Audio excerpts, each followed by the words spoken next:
We're going to make a graph on LoggerPro. First, I'm going to put my data in.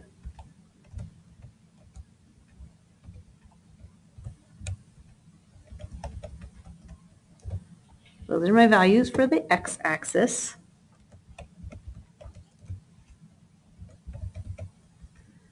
This usually goes faster if you have your partner read the values to you.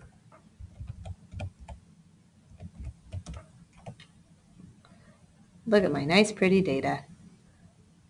Now we need to format the axes so that we can see what we actually took data on. Double click up here at the top of the column for the data set. Go to the column definition tab, and my data was for time that a faucet was turned on. The short name is a short name like a variable. The units I measured in minutes. Under the Options tab, I can add error bars. Click the checkbox for error bar calculations. In this case, my error constant or my uncertainty is plus or minus 0.1. Done. Look, there you can see the little error bars. We're going to do the same process for the Y. Under the column definition, this is the volume of water. I'll use V for volume, probably capital V. And that was measured in gallons. Under the Options tab, my uncertainty, error bar calculations, check.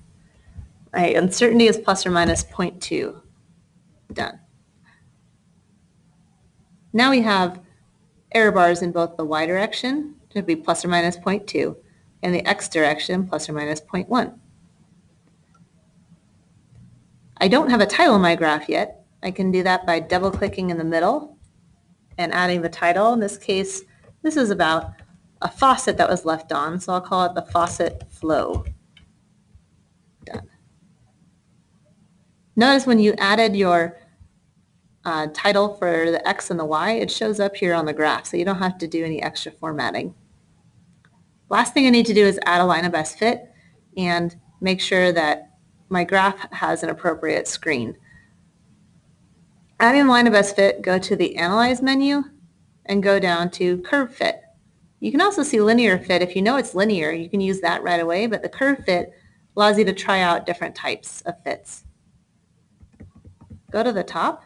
You can try, for example, linear. Click Try Fit, and it shows you the line. So you can preview it before you go with it.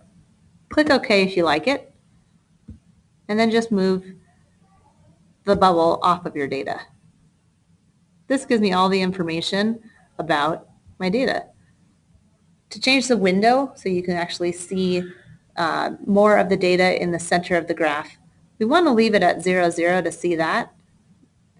But over here on the bottom of the x-axis, it says click to edit the min value. I can type in, it looks like my max value goes maybe to 5 would give me a good view of what's going on.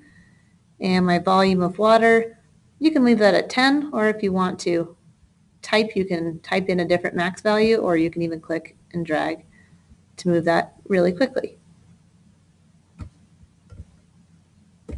This graph looks like it's ready to go.